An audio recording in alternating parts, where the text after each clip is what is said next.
Centre for Sanatan research के सभी महनीय दर्शकों का एक बार फिर मामले कार्यक्रम में स्वागत करते हैं। स्वीकार कीजिए हमारा सादर नमस्कार। और आज हम बात करेंगे एक ऐसे महान व्यक्तित्व की जिसको लेकर के बहुत सारी किंवदंतियां भी हैं, बहुत सारी धारणाएं भी हैं। तो चलिए आज अपने विचारों को बिल्कुल सुस्पष्ट करने वाले हैं, इसलिए हमारे कार्यक्रम के लास्ट तक बने रहिएगा। और आज हमारे साथ एक महान व्यक्तित्व और है जो अपनी चिंतन धारा से अपने कर्म क्षेत्र को निरंतर संचित और अपने पथ को निरंतर प्रवाहमान बनाए रखने के लिए प्रयत्नशील हैं। आदरणीय पंडित सुनील रालाच हमारे साथ है, जो श्रम मंत्री हैं उत्तर प्रदेश सरकार पे, और साथ ही साथ आप संस्थापक है राष्ट्रीय परशुराम परिषद की। तो बहुत बहुत स्वागत है हमारे कार्यक्रम में आपका।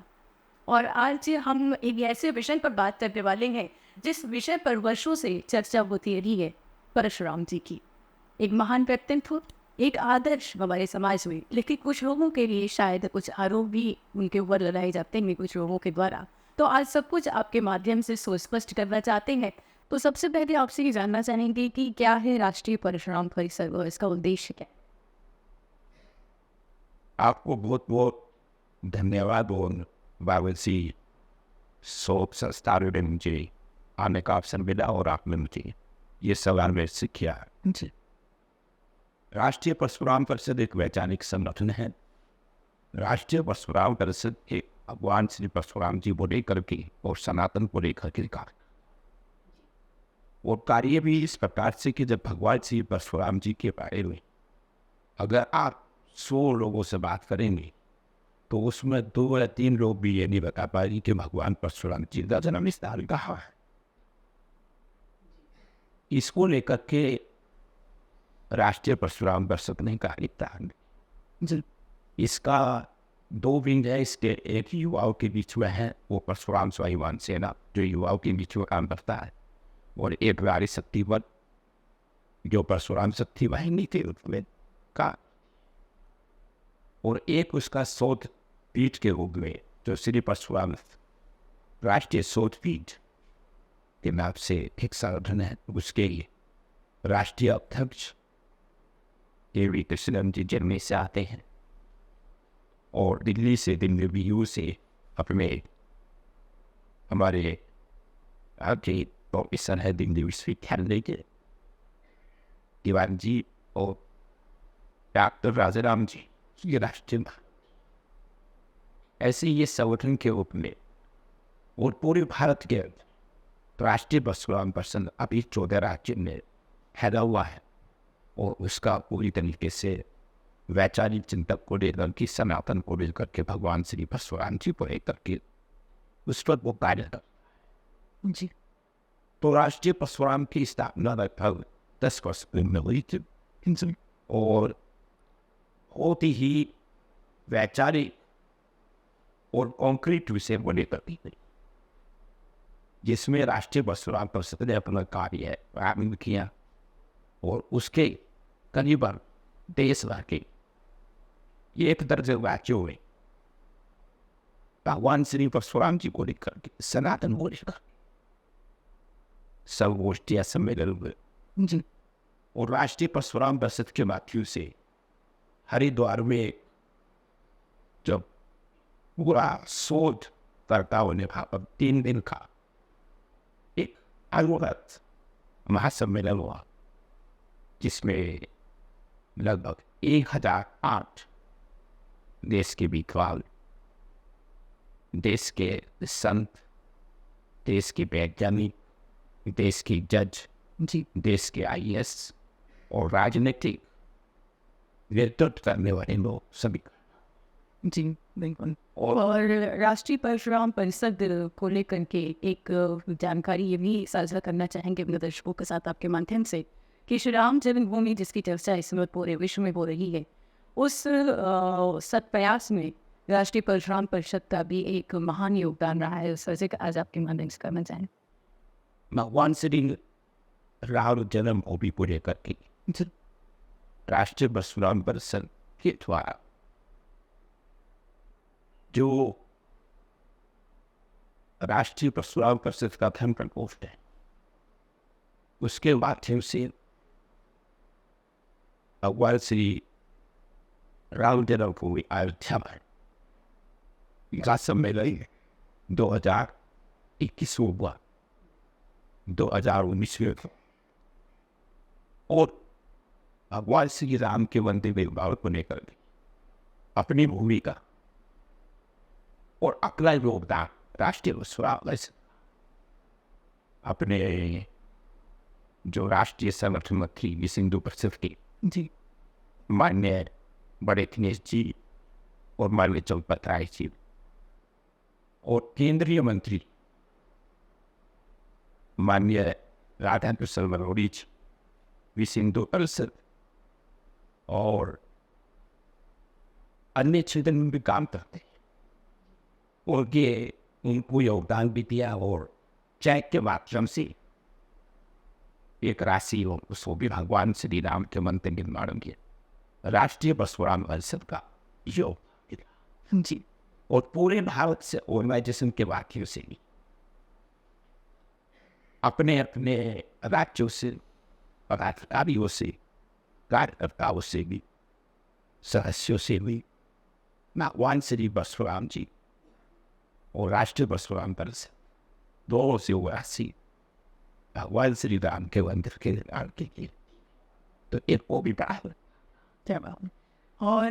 जो परशुराम जी को लेकर के बहुत सारी किंवदंतियाँ हमारे समाज में प्रचलित हैं, उन पर चर्चा करना चाहेंगे कि परशुराम जी का मूल व्यक्तित्व, मूल स्वभाव क्या रहा। एक तरफ तो कहते हैं कि एक बार विशेष को उन्होंने संहार किया और दूसरे को जो है उन्होंने बसाया, तो ये बातें मूल रूप से कितनी सच हैं और कितनी झूठ हैं, ये आज आपके माध्यम से अपने दर्शकों को ये जानना चाहेंगे।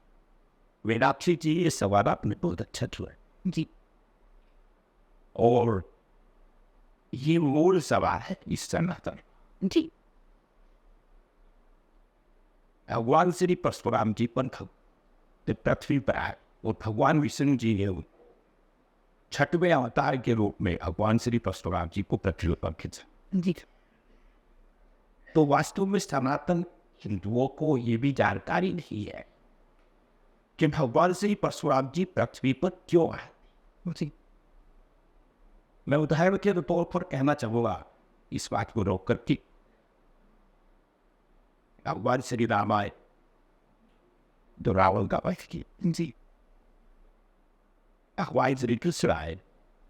कंस का वंश हुआ। महाभारत आदि ऐसे हमारे जब अवतार आए पृथ्वी पर, तो यहाँ उस आतंक का पर्याय बने राक्षसों का वध करने के लिए, पीड़ा को खत्म करने के लिए उन्हें पृथ्वी पर आया। जी लेकिन भगवान श्री परशुराम जी पृथ्वी पर आए, उन्होंने क्या पृथ्वी पर किया आकर के, अगर आप पूछना है कभी किसी भी संगोष्ठी सम्मेलन में भी पूछकर ज्ञान प्राप्त करेंगे जी, तो बहुत लोग बता नहीं पाएंगे, ना के बराबर में जानकारी लोगों को है। और जानकारी है जो मुगलों ने अपने काल के अंदर इस देश को जब राज करने इंतजाम किया, क्षत्रिय और ब्राह्मणों को आपस में लड़ाने को लेकर उन्होंने ये बहावती घोषणा दी कि भगवान श्री परशुराम जी जब पृथ्वी पर आए, उन्होंने क्षत्रियों का 21 बार वध किया जी, जो पूरी तरीके से भ्रांति और गलत में आधार है। भगवान श्री परशुराम जी पृथ्वी पर आए, अगर उनके लोक कल्याण के बारे में चर्चा करेंगे तो उन्होंने आकर के 21 राक्षस राजाओं का वध करके जो आतंक का पर्याय बने थे पृथ्वी पर,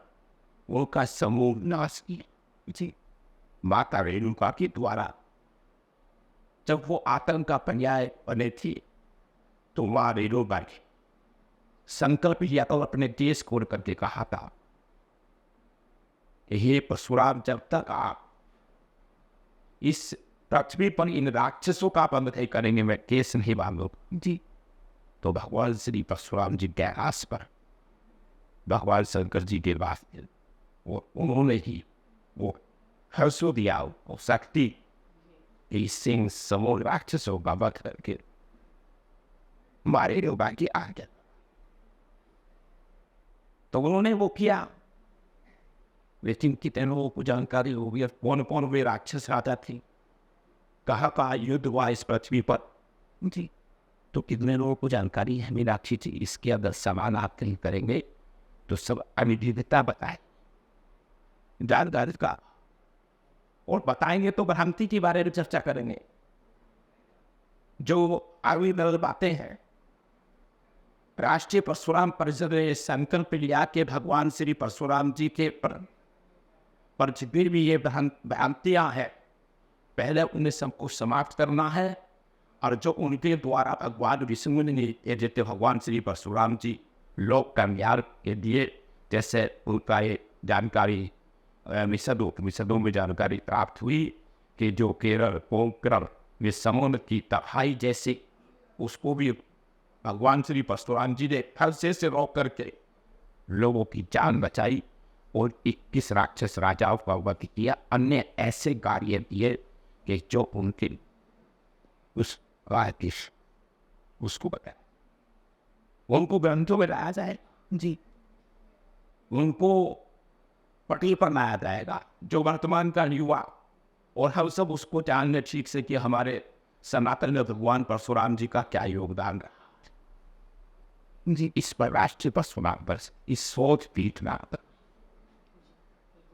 तो भगवान परशुराम को लेकर के जो बहुत सारी धारणाएं हैं, उसके विषय में मूल शोध जो है वो राष्ट्रीय परशुराम परिषद के द्वारा की जा रही है। और आज जब हम ये समझ पा रहे हैं कि भगवान परशुराम को अगर भगवान कहा गया है, तो पहले ही ये बात तो साबित हो जाती है इस बात से ही कि उनका किसी भी नकारात्मक ऊर्जा के साथ सरोकार नहीं हो सकता है, ना तो कोई नकारात्मक पहलू उनका होना चाहिए उनके जीवन में। और समाज में मानव सेवा के लिए और मानव के उत्थान के लिए, उन्नयन के लिए समय समय पर हमारी सनातन परंपरा में विभिन्न देवी देवताओं का प्रादुर्भाव इस धरती पर होता रहता है। उन्हीं क्रम में से एक है भगवान परशुराम। भगवान परशुराम को माना जाता है कि वो जो हमारे यहाँ का ब्राह्मण वर्ग है उसके प्रतीक हैं, उसके आदर्श हैं और उसका नेतृत्व करने वाले माने जाते हैं। जो ये जो धारणा है वो कितनी सही है और कितनी गलत है, ये भी आज आपसे स्पष्ट करना चाहिए।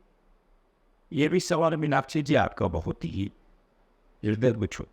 जी। ये भी एक बड़ी बात, और सनातन हिंदुओं, हम ब्राह्मण परिवार से, और मैं उसको देखता भी, और मैं जब ये उद्घोष करता जय श्री परशुराम, तो एकदम सामने वाला व्यक्ति सनातन हिंदू अन्य समाज ब्राह्मण को छोड़कर वो सोचता है कि ब्राह्मण, और जब मैं उद्घोष करता हूँ जय श्री राम, और जब मैं उद्घोष करता हूँ राधे राधे, जब मैं उद्घोष करता हूँ जय श्री कृष्ण, तो कोई जाति की उस ये भी एक बड़ा भ्रम फैलाया है। भगवान श्री राम का जब उद्घोष करते हैं तो कोई देवता के छत्री होगा, या भगवान श्री कृष्ण जी का उद्घोष करते हैं तो कोई सोचता है कि ये यादव होगा। तो क्या अपराध बन गया कि भगवान श्री परशुराम जी ने ब्राह्मण परिवार में आकर के जरूर मौका हुआ, अवृत मौका हुआ, अवतर होगा उनका। तो ये जो एक भ्रांति की बात मैंने पहले आपसे की थी जी, ये मुगलों के काल में ये भ्रांति चढ़ाई गई, और उस पर जो पूरी तरीके से अवधारणा बदली समाज के अंदर, सनातन के अंदर, न उसको इस तरह से सोचता जी। और राष्ट्रीय परशुराम परिषद भी इस पर चिंतन करता है जी कि भगवान श्री परशुराम जी बात आती आती काट से उनके जीवन चरित्र पर जो काम होना चाहिए वो नहीं। साथ में दूसरा एक और परेशानी हुई कि भगवान श्री परशुराम जी पर अधिकतर ब्राह्मण संगठनों ने अपने संगठन में आकर के भगवान परशुराम जी पर शोभा यात्रा आदि आदि निकाल करके जी अन्य समाज की दूरियां बनी, और वो दूरियां बनने के कारण केवल इतना रहा कि जिससे भगवान से भी राम पर एक कार्य नहीं के 500 वर्ष पहले तुलसीदास जी ने रामायण लिख दी, रामचरितमानस लिख दिया, भगवान श्री परशुराम जी के उसके चरित्र पर परशुराम चरित्र मानस नहीं लिखा गया, परशु रामायण नहीं लिखी गई, उनके कार्य को बताया नहीं गया, महिमा वर्णित नहीं किया गया। लेकिन मैं उसको दूसरी तरह से सोचता हूँ, देखता कि क्योंकि भगवान श्री परशुराम जी एक ऋषि परिवार में है, ऋषि जन्म जी वह करीब, तो उनका कहीं ना कहीं महिमा वर्णित करने में हम सनातन योद्धा कंफ्यूजिबल, और वही चीजें प्रचलित होती चाहिए। परंतु आपने देखा होगा जब से राष्ट्रीय परशुराम परिषद का गठन होकर इस पर काम हुआ, आपने मीनाक्षी जी इस बात को थोड़ा समझा भी होगा जी कि अब पिछले वर्षों से भगवान श्री परशुराम जी की बहुत सारी चीजें जी अयोध्या पर धरती पर, काशी के धरती पर, यहाँ बड़े सम्मेलन हुए, कई बार हुए। पिछले 10 वर्षों में यहाँ कई सम्मेलन ऐसे हुए थे जिस पर इस बात की भ्रांतियों पर यहाँ के रहने वाले हमारे आचार्य श्री कामेश्वर उपाध्याय जी, राष्ट्रीय महामंत्री अपने काशी विद्युत परिषद के जो रहे जी, उन्होंने उस पर काफी उल्लेख संबोधन में विपाक, उन्होंने अनुवर्त 1 घंटे का संबोधन दिया, तो उस पर वो भी सोच पीठ में है हमारे जी। विक्रम तिवारी साहब हमारे जो दिल्ली डीओ के वो राष्ट्रीय संयोजक के रूप में काम देख रहे हैं, सोच पीठ वो भी, तो ये सारी भ्रांतियां निकल के आ ही इस पर काम हो रहा है तेजिस जी। और इस काम को निश्चित रूप से मैं जानता हूँ और मैं संकल्प भी रखता हूँ उसके लिए कि इस काम को बहुत तेजी से आगे बढ़ाया और हर सनातनी को भगवान श्री परशुराम जी के तत्कालिक कार्यों का उस समय के अंदर जो कार्य किए वे सारे कार्य ऊपर आएंगे, पहचान आएंगे, उनकी भ्रांतियों को जो मुगलों ने फैलाया था वे सब खत्म हो गई, उनका समूह नाश किया जाएगा उन चीज़ों का। और वे बिल्कुल जो हमारे ग्रंथों में, हमारे विशद उपनिषदों में जी जो चीज़ें निकल करके आ रही है, सोच के माध्यम से आ रही है, उसको बढ़ाया जाएगा, इस पर काम हुआ। निश्चित ही सब प्रयास आगे चल कर के रंग लाएगा और जो भी भ्रांतियां हैं समाज में अपने विभिन्न देवी देवताओं को लेकर के, आज सनातन इसी प्रयास में है और हम सभी सनातनी इसी प्रयास में है कि उन भ्रांतियों को यथाशीघ्र दूर कर दिया जाए, जिससे आने वाली पीढ़ियों तक ये भ्रांतियाँ हस्तांतरित न होने पाए। और आज इसी सत्प्रयास में हमने ये विषय भी चुना है कि परशुराम जी को लेकर के जो सवाल मन में आते हैं उसके समाधान ढूंढे जाए। इसी सत्प्रयास में अगला सवाल ये है कि उनके जन्म स्थान को लेकर के भी बहुत सारी किंवदंतियाँ हैं, बहुत सारी धारणाएं हैं, तो मूलतः उनका जन्म स्थान भारतवर्ष के किस प्रांत में माना जाता? मीनाक्षी जी भगवान श्री परशुराम जी की जन्म स्थल को लेकर के अनेक भ्रांतियाँ हैं जी, और वो 2 दर्जन स्थानों पर हमारे महंतों के द्वारा, हमारे संतों के द्वारा वो प्रचलन में जी। हमारे उत्तर प्रदेश में भी ऐसे कई स्थान है कि जन्मभूमि को लेकर के यहाँ जौनपुर में, गाजीपुर में, कन्नौज में, मेरठ बागपत में श्री परशुराम क्रीड़ा के नाम से जो मशहूर है वहाँ पर जी। और आपके मध्य प्रदेश में, आपके आसाम में, अरुणाचल प्रदेश में, कर्नाटक में, गोवा में, महाराष्ट्र में, हिमाचल प्रदेश में, उत्तराखंड में, अनेक राज्यों में भगवान श्री परशुराम जी की जन्मभूमि को लेकर के लोगों ने एक बड़ी अध्याय बनी जो कि उसका दांगना बने के ख्याल से जी उस पर ये सारी चीजें आई। इसी पर राष्ट्रीय परशुराम शोध पीठ के माध्यम से जब ये 18 कुलपति, पूर्व कुलपति और जो इतिहासकार थे, जो साधु संतों के सहयोग से हमारे आचार्य महामंडलेश्वर जगत गुरु शंकराचार्य, हमारे पूज्य राम भद्राचार्य की अध्यक्षता में जी, और जो हमारे श्री कामेश्वर उपाध्याय जी जो राष्ट्रीय महामंत्री अपने उनकी हो काशी नगरी, जब पूरे लगभग 8.5-9 वर्ष तक शोध होने के बाद और उस पर जानकारी निकालने के उपरांत जी यहाँ पर उनका उद्घोष हुआ 20 तारीख जी, ये 20 नवंबर 2023 को भगवान श्री परशुराम जी का काशी नगरी के अंदर और जन्मभूमि घोषित हुई, और सारी चीज़ों पर उत्तर प्रदेश की जलालाबाद का भी इसमें नाम रखा गया था। तो भगवान श्री परशुराम जी की जन्मभूमि मध्य प्रदेश इंदौर में जाना और स्थान पर प्रस्तुत हुई जी और जिसमें हमारे मध्य प्रदेश के माननीय मुख्यमंत्री शिवराज सिंह चौहान जी वहाँ पर उसकी घोषणा हुई। उसी में शिवराज सिंह चौहान जी ने श्री परशुराम कल्याण बोर्ड की स्थापना करी जी और वहाँ देश के गृह मंत्री से लिए साझे में जाकर के पूजा अर्चना करी। तो वहाँ भगवान श्री परशुराम जी की जो 2 दर्जन स्थानों पर जन्मभूमि थी, एक अनौपचारिक मान्यताएं थी, उनको सबको खत्म करके एक ही स्थान भगवान श्री परशुराम जी का जन्मभूमि इंदौर जहाँ और घोषित।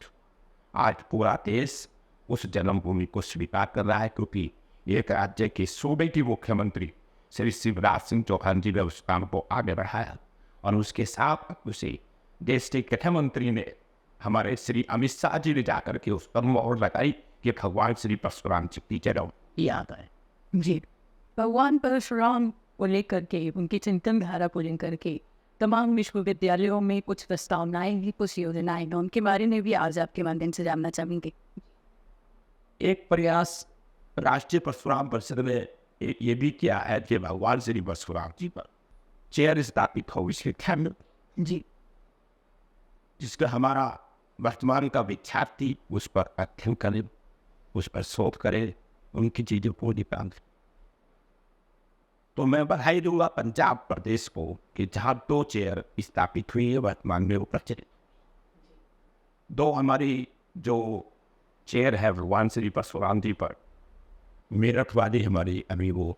है आगरा विश्वविद्यालय की है, प्रयागराज विश्वविद्यालय की है और मध्य प्रदेश में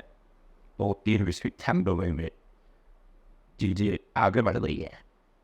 तो ये बड़ा काम हुआ जी कि श्री परशुराम जी पर जो वे चेयर स्थापित हुई हैं, ये राष्ट्रीय परशुराम परिषद का एक अथक प्रयास जी बिल्कुल। और मुझे कई बार इस बात तक गौरव भी, मैं गौरवान्वित भी सोचता हूँ अपने आप को कि मुझे भगवान श्री परशुराम जी ने इस काम की नहीं लगाया। मैं संस्थापक बना उस संस्था का, लोगों के बीच में लोगों ने कहा कि सर तो ये काम जो है भगवान श्री परशुराम जी के जो देश के अंतर जन्मभूमि के साथ साथ 56 स्थान पाए गए जी पूरे भारतवर्ष के अंदर। माता रेणुका सब स्थान तो पहले से ही थे, परंतु वे सब जो है प्रचलन में, इनको प्रचलन में आने का कार्य हो रहा है। और हम राज्यों के सरकारों से भी बात हो रही है, सनातन से भी बात हो रही है, दानदाताओं से भी बात हो रही है। और हमने आज जो है आपके इस शोध संस्थान में भी बात कर, हमने अनुरोध किया अभी अपने संगोष्ठी के अंदर जी कि आप भी जो क्या का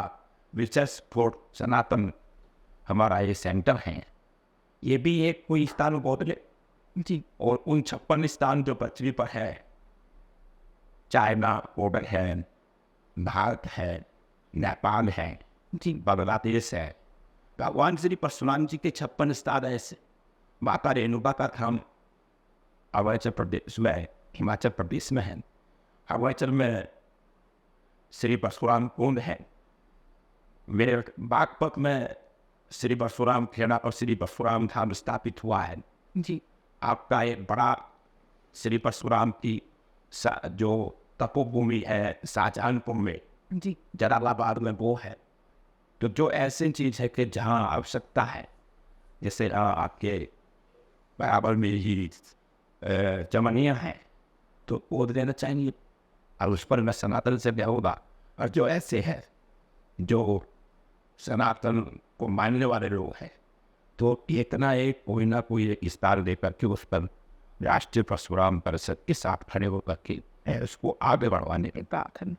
निश्चित तौर पे। और ये जो सतत प्रयत्न है ये आगे चल करके एक मुकाम को हासिल तो करेगा ही, साथ ही साथ जो समाज में विभिन्न प्रकार की भ्रांतियाँ हैं वो दूर होंगी। आज आप हमारे कार्यक्रम में आए और आज आपने परशुराम जी पर इतनी अच्छी जानकारी दी, इसके लिए आपको बहुत बहुत धन्यवाद देना चाहते हैं। और इसी के साथ तो उम्मीद करते हैं कि जो हमारे दर्शक लगातार हमारे कार्यक्रमों को देख रहे हैं और आपकी प्रशंसा भी उन तक पहुँच रही है, आपके सुझाव भी उन तक आने रही हैं, तो ऐसे ही कुछ और ज्ञानवर्धक कार्यक्रमों के साथ आपसे फिर मुलाकात होगी। तब तक के लिए अनुमति दीजिए। नमस्ते।